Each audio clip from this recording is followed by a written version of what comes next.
माह रबीउल अव्वल के ताल्लुक से आप मुलाहिज़ा फरमा रहे हैं और ये मुस्तकिल रोज़ाना सेशन में आपकी खिदमत में पेश कर रहे हैं। कोशिश है कि नबी मुकर्रम सल्लल्लाहु अलैहि वसल्लम की बहुत ही जामे और प्यारी और अमली तालीमात, उनका तस्करा भी हो और कुछ उसके हवाले से अमली पहलू और अमल करने का जज्बा हमारे अंदर पैदा हो। बात को आगे बढ़ाते हैं। जी बेटा, आप लोग खैरियत से हैं? तो आज भी हम नबी मुकर्रम सल्लल्लाहु अलैहि वसल्लम की चंद बड़ी प्यारी तालीमात को समझेंगे। ठीक है, एक हदीस तो हम सबको पता है, जन्नत कहाँ है? कुछ याद है? 7 आसमानों के ऊपर, बिल्कुल सही बात है। और एक हदीस शरीफ में आता है कि जन्नत माँ के कदमों के पास है। आज ये बात करेंगे इंशाल्लाह। ठीक है, जन्नत माँ के कदमों के पास है। अच्छा, एक बड़ा अच्छा काम पता है कहाँ हुआ? इंडोनेशिया में एक स्कूल था। कहाँ पर? एक मुल्क का नाम है ना। तो वहाँ स्कूल के लोगों ने सब बच्चों के पेरेंट्स को बुलाया, ये सबकी अम्मियों को बुलाया, और सब बच्चों की अम्मियों को जो है ना, अम्मी को चेयर्स पर बिठाया और बच्चों को एक बर्तन दिया और एक वो बाउल सा दिया और कहा कि अपनी अम्मी के पैर धोना शुरू कर दो। अजीब लग रहे हैं ना आपको, लेकिन उनको सिखाना क्या था? उनको सिखाना था हदीस शरीफ याद आ जाए, जन्नत माँ के कदमों के पास है। इसका ये मतलब नहीं बस अम्मी के पैर ही धोना शुरू कर दें और बस पैर ही धोते रहें, ये मतलब नहीं है।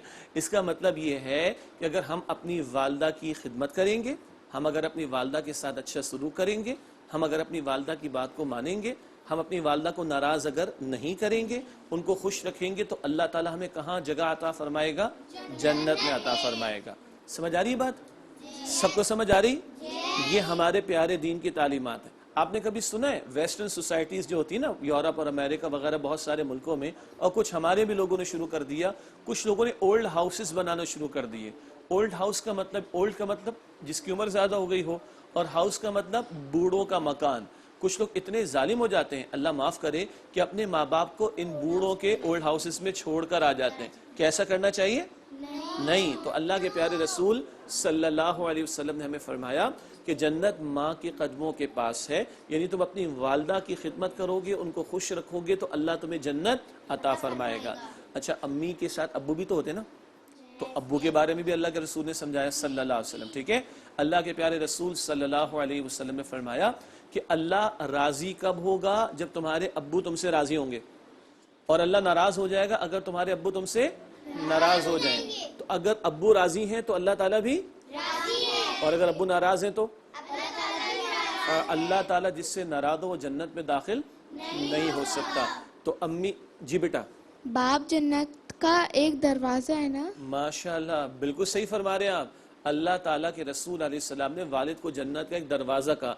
जन्नत का दरवाजे का मतलब, अगर अब्बा की खिदमत करेंगे, अब्बा की को खुश रखेंगे और उनकी बात मानेंगे, तो इस पर अल्लाह ताला हमें कहाँ दाखिला अता फरमाएगा? जन्नत में। अब जब ये बात आ गई तो एक और हदीस शरीफ भी ज़हन में आ रही होगी। अल्लाह के रसूल सल्लल्लाहु अलैहि वसल्लम ने फरमाया कि जो है वो तुम्हारे माँ बाप तुम्हारी जन्नत भी हैं और तुम्हारी जहन्नम भी हैं। क्या मतलब? अगर तुम अपने माँ बाप को खुश रखोगे, अपने वालिद, हाँ, उनके